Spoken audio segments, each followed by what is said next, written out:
महादेव सब जानते हैं, बिना मांगे ही सब कुछ दे देते हैं। भगवान शिव और माता पार्वती का आज ये विवाह की रात्रि महाशिवरात्रि, और आज के दिन मैंने सुबह से अभी तक महसूस किया, कम से कम 4 बार मैंने उन्हें महसूस किया कि महादेव सब कुछ जानते हैं और बिना मांगे सब कुछ दे देते हैं। महादेव के सामने कुछ मांगने की जरूरत नहीं है। कई दिनों से मन में जो बात चल रही थी, उन 4 विश को मैंने आज पूरा होते देखा। मेरी 4 इच्छाएं थी, उसे महादेव ने पूरा किया बिना मेरे प्रयास के, जिससे मैं ये कह सकता हूँ कि महादेव सब कुछ जानते हैं, सर्वशक्तिमान है, सर्वज्ञ है और सब जगह विराजमान है। महादेव सब में है। यही तो आज मैं बताने की कोशिश करता हूँ। कौन है महादेव? मेरी अपनी भाषा है कि हमारी जो जीवन ऊर्जा है, हमारी जो लाइफ एनर्जी है, हमारा जो प्राण है, हमारी जो आत्मा है, वही महादेव है। और ये आपसे दूर तो हो नहीं सकता। हमसे हर चीज थोड़ी सी दूरी पर है। हमारा बैग हमसे दूर है, हमारा शरीर हमसे दूर है, हमारे कपड़े हमसे दूर है, हमारा मन हमसे दूर है, लेकिन हमारी आत्मा, हमारी प्राण ऊर्जा हमसे दूर नहीं है। यही है शिव। और जब शरीर से ये प्राण ऊर्जा निकल जाती है तो वही शिव को क्या कहते हैं हम लोग? शव। चलिए, आज आपको दुखी करने का मेरा कोई इरादा नहीं है। आज तो मैं ये कहूँगा कि महादेव से कुछ भी छुपा नहीं है, इसलिए सावधान रहिए। कोई भी गलत विचार मन में नहीं आना चाहिए, और अगर मन में गलत विचार आ जाए तो सतर्क हो जाना चाहिए और क्षमा मांग लेना चाहिए। कोई भी चीज अचानक थोड़ी रहता है, पहले उसका भाव बनता है, फिर विचार बनता है, फिर वो शब्द बनता है और फिर वो कृत्य बनता है। महादेव से कुछ भी छुपा हुआ नहीं है, इसलिए हमारे मन में जब भी कोई गलत भाव उठे, गलत विचार उठे, सतर्क हो जाना चाहिए, सावधान हो जाना चाहिए। यही तो है गौतम बुद्ध की साधना। गौतम बुद्ध ने हमेशा कहा है, विपश्यना, देखो, अपने मन के विचारों को देखो, भाव को देखो, क्योंकि ऐसा हो ही नहीं सकता है कि हम कोई गलत विचार करें और हमें दुखी ना होना पड़े। असंभव है। महादेव की बनाई दुनिया में एक नियम बहुत पक्की है, हम किसी का बुरा सोचें, उसका बुरा होगा या नहीं होगा, मेरा तो हो गया। क्योंकि बुरे विचार दूसरे को कष्ट बाद में देते हैं, पहले अपने आप को देते हैं। भगवान शिव और माता पार्वती के आज के विवाह के दिन, महाशिवरात्रि के दिन, मेरा सौभाग्य कि मेरा जन्म आज ही के दिन हुआ था, और इसलिए डेट से मैं 3 मार्च को जन्मदिन मनाता हूँ और तिथि के अनुसार महाशिवरात्रि को जन्मदिन मनाता हूँ। इसलिए जैसे ही सुबह मेरी नींद खुली, मैं सोचा कि 12 बजे रात को जग जाऊंगा, लेकिन सुबह जब मेरी नींद खुली, सबसे पहले मैंने अपने माता पिता को प्रणाम किया। आंखें बंद करके प्रणाम की, क्योंकि माता पिता मेरे संसार में है नहीं। माँ ने जन्म दिया है और माता पिता ने मुझे जन्म दिया है, इसलिए सबसे पहले माता पिता को प्रणाम किया। फिर हमने महादेव को याद किया, मेरे सभी गुरु, चूंकि मेरे बहुत गुरु हैं, 3 है, 4 है, उससे भी ज्यादा है, और इसमें कोई आश्चर्य की बात नहीं है। सभी अपने गुरुओं को प्रणाम किया और महादेव को और माता पार्वती को बारंबार प्रणाम किया और कहा कि आज तो महाशिवरात्रि है, चलिए उपवास करते हैं। और हमने उपवास तो किया, लेकिन आम दिन से ज्यादा खाया। बहुत बार फल खाया, मिठाई खाया, चाय पिया। इसलिए मेरा आज का दिन तो मैं बहुत ही बम बम रहा। कहने को उपवास है, लेकिन भोजन मैंने जरूरत से ज्यादा कर लिया है। फल ही सही, फलाहार किया, चाय मिठाई कुछ ज्यादा हो गया है। बहुत खुश हूँ, बहुत ही प्रसन्न हूँ। इसके अलावा दिन भर मैं कम से कम यहाँ जो नजदीक के 4, 5, 6 मंदिर हैं, वहां जाकर मैंने भगवान शिव के, यानी कि भगवान शिव के विवाह के दृश्य को देखा, बार बार देखा। कुछ वीडियोज भी मैंने डाले हुए हैं और स्मरण बना रहा। सुबह एक एक करके 1, 2, 3, 4 इतनी बड़ी बड़ी घटनाएं घटी कि उन घटनाओं को मैं सौभाग्य मानूंगा, जिससे मुझे लगा कि महादेव सब जानते हैं।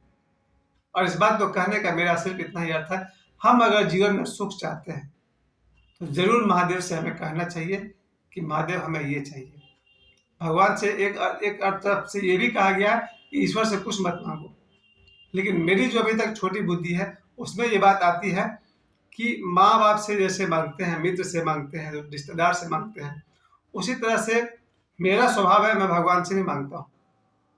हाँ, क्या मांगता हूँ, सोचने वाली बात है। इस चलती फिरती दुनिया में सबसे ज्यादा कोई अगर सिक्योरिटी देता है, वो है धन, मनी। तो मैं तो कहूँगा महादेव से पैसा भी मांग लिया जाए। स्वयं महादेव के पास तो पैसा था नहीं, लेकिन उनके एक इशारे पर कुबेर अपना पूरा खजाना लुटा देते थे। एक कथा इस पर मैं कहना चाहूंगा आपसे कि एक बार माता पार्वती ने कहा कि हमारे पास गहना नहीं है, बाकी सब देवियों के पास दुर्गा जी हैं या फिर माता सरस्वती हैं, इन सब के पास बहुत सारे गहने हैं, मेरे पास गहना नहीं है।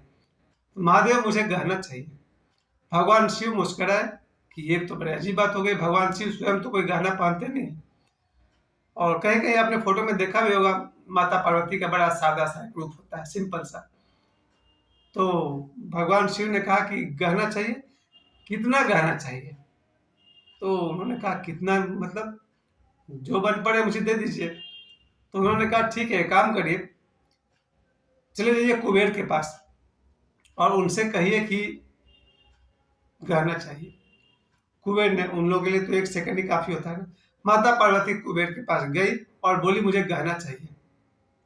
कुबेर ने कहा कितना गहना चाहिए, यानी तोला में चाहिए कि ग्राम में चाहिए कि किलोग्राम में चाहिए, कितना सोना चाहिए, कितना गहना चाहिए?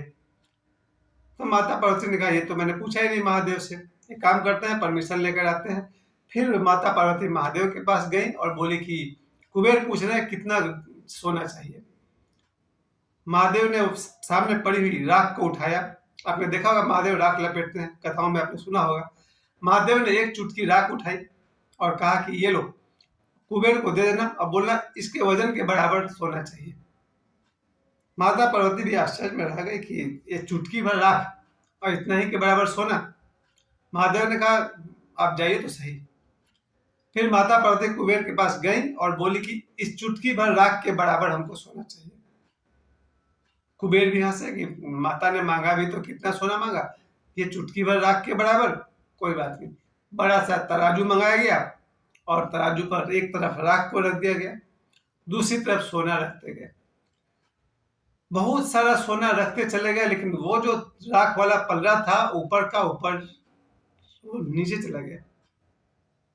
राख वाला पल्ला नीचे था और सोना वाला पल्ला ऊपर था। अब कितना भी सोना वो लोग उस पर रखते गए, लेकिन ये राख वाला पल्ला उठने को तैयार नहीं था। फाइनली कहते हैं कि कुबेर का खजाना खाली हो गया, लेकिन उस चुटकी में राख के बराबर का वजन का मुकाबला नहीं कर सका।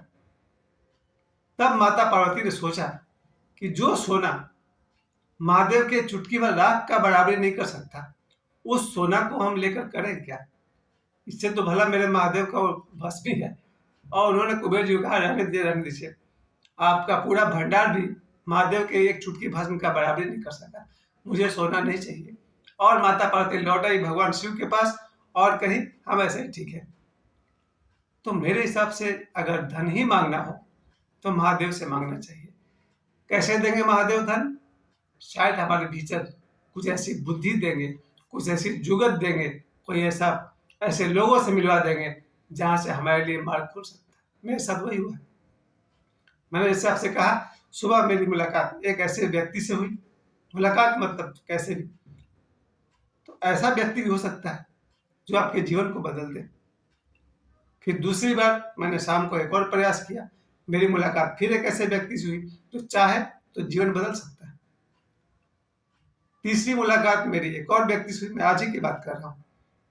उन्होंने मुझे बहुत सारी बातें समझाई, बहुत सारे दिशा निर्देश किए, कहा जाए कि मेरी आंखें खुली।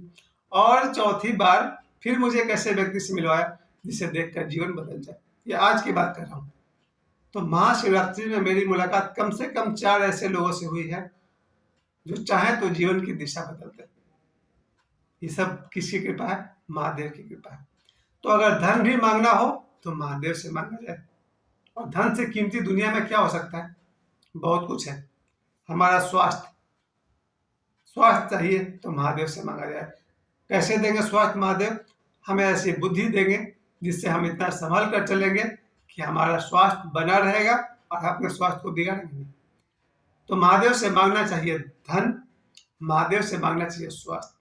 तीसरा चीज सबसे कीमती क्या है दुनिया में? धन, स्वास्थ्य और तीसरा चीज है प्रेम। अगर आदमी के जीवन में धन तो खूब है, स्वास्थ्य भी है, पर उसके जीवन में प्रेम नहीं है, सब बेकार लगता है, पूरा नीरस लगता है।